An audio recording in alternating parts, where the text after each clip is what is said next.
Эпизод Итен Берктен басталады. Құпия қызмет агенті жол апатынан кейін есін жиюда. Ол орманда, өзен жағасында жатқанын сезеді, аяғынан әрең тұрып, айналадағы жерлерді бағдарлауға тырысады. Ауылға өпірімдеп жолмен жетіп, өз жағдайын анықтауға тырысады. Штат туралы ойларға шомады. Ол есін жиған кезде ауруханада жатқанын бірақ біледі. Оның көңіл-күйі біршама көтерілгендей көрінеді, іле-шала серіктестері туралы сұрайды. Антес Стонкс жүргізушіге қорқынышты хабарламалар жібереді, бірақ Пам оған ештеңе айтпайды, тек бұрын жеңе алмағанын айтады. Штаттағы көңілді хабарлардан хабардар болады. Сиэтл штатындағы құпия қызметтің пәтері Вашингтонға Этанның жол апатын тергеуді бастау туралы шешім қабылдайды. Столингер оқиға туралы хабарламаны 2 күннен кейін алады. Этанның жағдайы өзгеріп, Стонкс қайтыс болады. Бұл жағдайлардан кейін олар Тереза мен оның ұлы Бенді хабардар етуге шешім қабылдайды. Терезаға апат туралы хабар бергенде, Этанның әріптесі агент адам жағдайды түсіндіреді. Штабқа оралған кезде Итен ешкім көрмеген бөлмеде тұрып қалады, тек медбикелер көңіл-күйін көтеруге тырысады.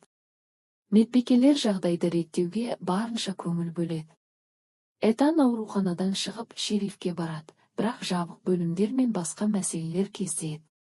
Ол барға барып, барменмен сөйлеседі. Биверли оған телефон береді және жақында тамақтануды ұсынады. Сөйлескен кезде Биверли орға келіп, жоғалған адамның ісін тергейтіні туралы айтады. Кейт Хьюсон мен агенттің бұрынғы серіктесі Билла Эванс құпия қызметке қатысты мәлімет береді.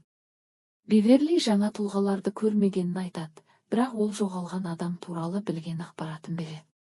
Келесі күні Итен Биверли берген мекенжайға барады, бірақ ол үйді тозығы жеткен күйде табады. Төсекте өлі дене жатқанын анықтайды. Арнольд шериф Этанның жағдайын білген соң, балмұздақ жеп салқын ауада уақыт өткізеді. Ол бірдеңе күткенін сезеді, бірақ Биверлиді іздеу барысында жанжалға тап болады. Ауруханаға оралғанда менеджерді кездесіп, ол доктор Дженкинсонмен танысады. Ол Этанның операциясын жасауды шешеді. Мыртқан кетуді көрсеткендіктен Этанның миы диссоциативті жадымен айналысады. Биверли уақытында ауруханаға келіп Этанды құтқарады. Этан есін жинап, жаңа киімдер мен аяқ киімдерді тапқаннан кейін қалаға барады. Этан романтикалық қарым-қатынаста болған Кейтті көруге барады, бірақ ол одан басылады. Кейттің қалай қартайғанын түсінбеген Этан оған таныс болған соң таң қалады. Кейт 12 жыл бойы сол жерде тұрып жатқанын айтады. Этан қаладан кетуге шешім қабылдайды, бірақ қалада электрлік қоршаулар мен ескерту белгілері бар екенін біледі. Арнольд Этанды ұстап алып, қайтадан қалаға келеді. Этан қала аумағында қалуға мәжбүр болады. Арнольд оны қаланың құпия қызметінен хабардар етеді. Этан терең тергеуге кірісіп, мәйітханаға барады. Онда Эванстың күнделігін алады. Ол күнделікте Биверлимен кездесуді жоспарлап отыр.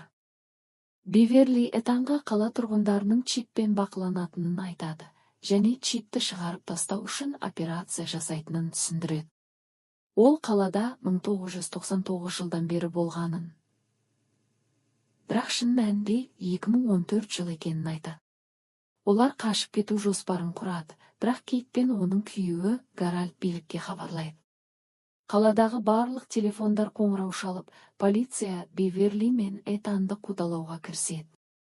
Этан Биверлиді ұстап алып, қауіпсіз жерге апарады. Арнольд оларға жетіп қақпаны ашатын кілттермен қоршауды бұзады. Олар қаладан шығып, электрик тосқауылдан қашып кетеді.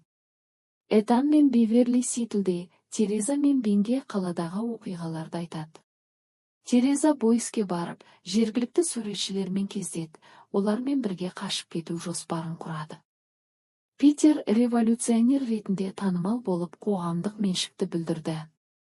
Этан мен Тереза оның кім екенін анықтап, құпияларды ашуға шешім қабылдайды.